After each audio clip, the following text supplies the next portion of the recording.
Welcome to Combos from the Couch by LifeStance Health, where leading mental health professionals help guide you on your journey to a healthier, more fulfilling life. Hello, and welcome to another episode of Combos from the Couch. I'm Nicolette Lianza, and joining me today are LifeStance clinical directors Amy McWilliams and Mark McGrosky. And we'll be talking about something you've probably heard a lot about recently, the many benefits of saunas. We're seeing them everywhere in gyms, in people's backyards, and even dominating your social media feed. We'll be sinking into whether this sauna boom is truly a miracle cure backed by science or just another wellness trend to get our money. So welcome, Amy and Mark. Great to have you both on. Thanks so much for having us. Yeah, thank you. Definitely. So as we begin to dive in, let's first have you guys tell us a little bit about yourselves. Amy, can we have you start us off? Yeah, sure. So I am Amy McWilliams. I'm a licensed psychologist in the state of Ohio, and I serve as the clinical director, one of the clinical directors for our Ohio region. I've been with LifeStance for about 8 years, and I specialize in adolescents and young adults and health psychology. So happy to be here and provide some perspective on my thoughts related to the saunas. Hey, thank you, Amy. And Mark? Yeah, I'm Mark McGrosky. I'm a clinical director in Pittsburgh for LifeStance. I have a doctorate degree in clinical social work, and I've been practicing as a clinician for about 26 years. Great. Thank you, Mark. So we're definitely going to dive into the weeds a little bit more about this because I know our listeners want to know. So let's start with, what do you think is driving the surge in sauna popularity right now? Is it social media, celebrity endorsements, something else? So Amy, what are your thoughts on that? What's driving it? My thoughts are that it is a mix, right? So saunas aren't new. What we're seeing is new interest, right? New popularity. So saunas and sauna treatment actually started in Finland 10,000 years ago. Oh, wow. Right? So been around for a really long time. But I think what's happening now is a couple of things. I think first, we do have kind of an increased focus and interest on wellness and self-care, right? We're always seeking what's something else I can do to feel better, to look better, or right. And so I think that we're seeing the growing in popularity from that. But then also, like you mentioned, Nikki, social media has boomed. We Yeah. constantly have celebrities talking about things. We have influencers on, TikTok and Instagram and all the things, and they're talking about saunas, right? Right, So I right. think that it is not only are people looking for and I think unfortunately we are in a culture of a quick fix. So do Yeah, we think very that true. this is something that can be fast? And so, yeah, looking at increased interest, seeking of things, but also, yeah, just listening to celebrities, listening to what's popular in popular Yep. media, right? Yep, definitely. Oh my gosh, I Mhm, agree. Mark, mhm. anything you want to add to that? Yeah, I think those points are really, really good points. I mean, we want to take care of ourselves. We want to find ways to simplify or make it quicker to take care of ourselves. And I think saunas have kind of caught on in that way as something, hey, I can do to take care of my body. And like Amy said, I mean, there's a long tradition of heating type of rooms or gathering places back to Egyptians, Romans, Greeks, the Chinese in India, Native American cultures with sweat lodges, little different than saunas, but also Korea and Scandinavia. And and I think there is also moderate research coming out that these types of treatments or this practice can have some benefits. Could saunas play a legitimate role in stress regulation and mood, or are we oversimplifying complex mental health needs into a wellness trend? Yeah, I think that the best way that I can view saunas and kind of this heat treatment, right, is complementary, right? So just like we think of other complementary techniques that we've talked about before, massage, acupuncture, things like that, right? I think that's a great way to think about saunas, is that they never want to replace medical treatment, right? They're not going to replace your medical treatment or your psychological treatment.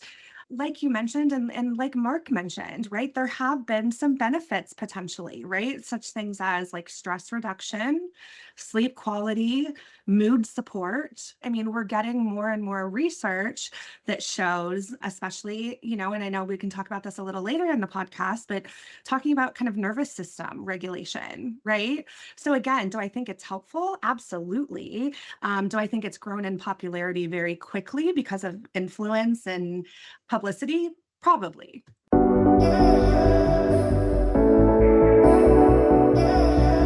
When I think about mental health and mental well-being, one of the things that does pop up in relation to sauna use is like if we can decrease body stress, if we can improve our sleep, these are things that we know support mental health. And there is moderately good evidence out there that regular sauna practice, it reduces stress, like Amy said, it lifts mood, it improves sleep, even moderate studies like including REM sleep and deep sleep have been shown to be evident in regular sauna use.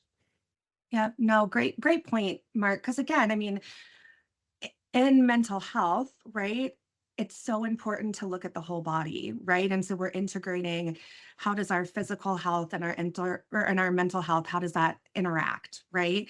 And so yes, things like, just like you mentioned, like sleep quality, ability to relax, right? Those things absolutely impact our mental health. Yeah, sleep really jumps out to me. I mean, Yes. we know that if you are struggling with something like an anxiety disorder or other mental health condition, if you don't get enough rest, if your body doesn't rejuvenate itself, your sensitivity to that stress over time kind of just builds. Mm-hmm. Absolutely. Excellent point there, Mark. So digging into the evidence behind it. So what does the evidence say about heat exposure and mental health? Yeah, so things that I have found that I've thought to be really interesting is that research, does support that saunas are a tool that can support nervous system regulation, right? So things like relaxation, kind of improving our blood flow in our body, right? Lowering stress hormones, just kind of activating that part of our nervous system that makes us feel like calm and at ease. Right.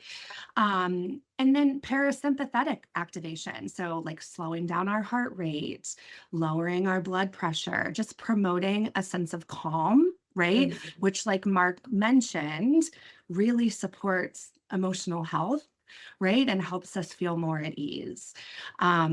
And another thing, we talk a lot about exercise, right? So as therapists and mental health providers, we talk about the role of, moving your body, right? And part of that is to get some of those endorphins or those feel good chemicals moving, right?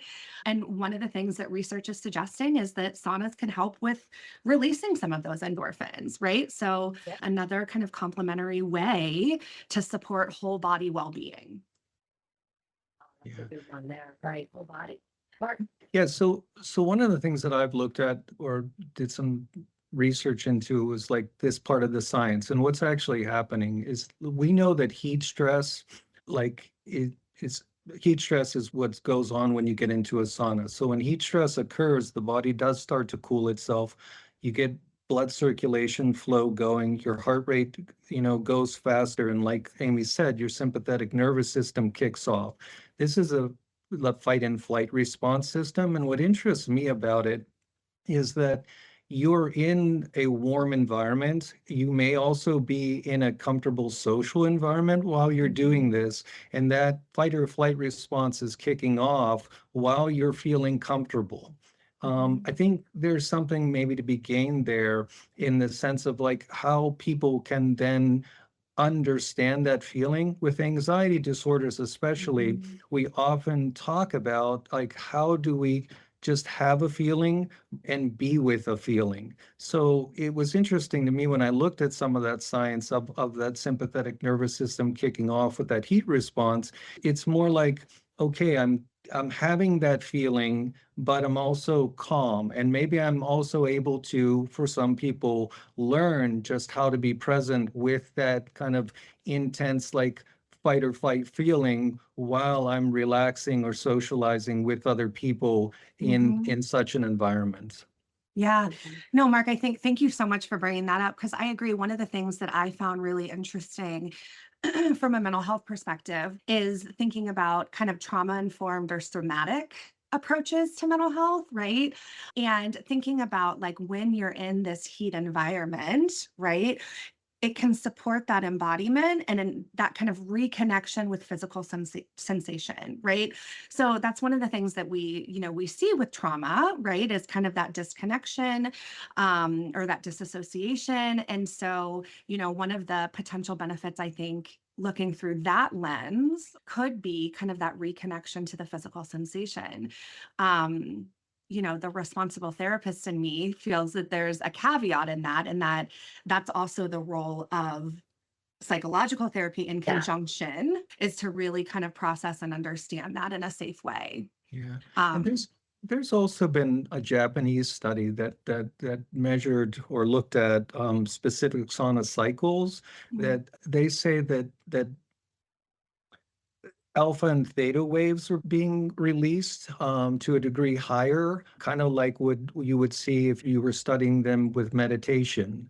So there's something else going on there that we need to continue to explore and understand. Wow, that's fascinating. Definitely. Yeah, Excellent point there. Huh. yeah. So are there risks of the populations with whom saunas aren't? Yeah, so I think what I found, and Mark can expand on this, right, is I mean, things that come to my mind as far as risk being, those with panic disorder, right? That feeling of, kind of heat and confinement, right, could really be Mhm. triggers for acute panic. I think just like it could benefit somebody with trauma, I think also just being aware of, feelings of confinement or feelings of loss of control, right? That's something that would be Mhm. really important. And then just because of the heat, potential dehydration, right? Like those that struggle with eating disorders, I think, are also a Oh, I didn't think of that. population that we need to be Okay. very careful Yeah. with, right? So again, I mean, just like any other physical or mental health condition, right, is just really making sure you kind of get the okay before Mhm. pursuing. Yeah. And you Right. definitely also want to get medical clearance if you have Oh, yeah. cardiovascular concerns like heat Mhm. tolerance, pregnancy, Yep. or have medical conditions that are impacted by heat as well. Mhm. Yeah. Absolutely. Definitely consult your doctor before maybe stepping into a sauna or purchasing one for Mhm. sure. Yeah, definitely if you have conditions that may be harmful or sensitive to Definitely. such. Any other insights you all would like to share? Yeah, I mean, I think for me, it's just being mindful about like looking into, right, what do we think the benefits are going to be for me personally, right? Mhm. What are the risks that I need to kind of take into consideration, right? And so do saunas offer benefit? My personal opinion is yes, right? And I think everybody needs to make that decision for themselves. But, we do see that there's emerging research that shows that this could be helpful. Is it the cure for mental health? No. Is it the cure for Gotcha. physical health? No. And so I think if you're seeking something for like a fast acting kind of resolve, right? I Yeah. think you're looking in the Mhm. wrong way. And I think Good point. unfortunately, with the, explosion of social media and influencing, Right. oftentimes that's how it's presented, Yeah. right? But so I think just with anything else, it's like, really thinking about, okay, what are my expectations? How could it be helpful? And how Mhm. do I use it in the best way for me in conjunction with the Right. other things that I'm doing? Definitely. Yeah, That's the key word right there, in conjunction. Mhm. yeah, Mhm. and I But like that point about cure. We're always looking for the cure, and even in medicine, there aren't a lot of things that cure something. They reduce symptoms. So I think Mhm. sometimes if we think about it in regard to like, how do I take care of myself? How can I manage whatever it is I'm experiencing? I think sauna use can be a good practice. The one Mhm. thing I think about a lot, even with just sweating, is the release of toxins. You know, if Mhm. if Absolutely. if if Yeah. something like Or this can provide me space to release toxins, to feel warm, for my muscles to relax, I don't see why it wouldn't be a good practice for somebody if you have the means to do it. Along with what was said, I do think sometimes we jump on this like, oh, there's this panacea that's going to just fix right. everything. And I don't really think that exists. And I think we do live in a market society that likes to kind of grab onto those things to see how it can, I guess the right term would be build its capital. You know, so I think there has to be a balance in the sense of like looking at that. Absolutely. Yeah. I agree. I agree. Mhm. My gosh. Mark, Amy, thank you so much for sharing your insights and thoughts Thank on you. this. It sounds like what we're saying is that definitely in conjunction, it could be very helpful, right? There's lots of benefits Mhm. to it. But at the same time, being aware if you have other maybe potential medical issues going on, you want to consult your doctor about that. But overall, it sounds like it Absolutely. could be very beneficial as long as it's Mhm. not just the only thing you're using just to get a quick fix, Yep. right? So, my Yes. gosh.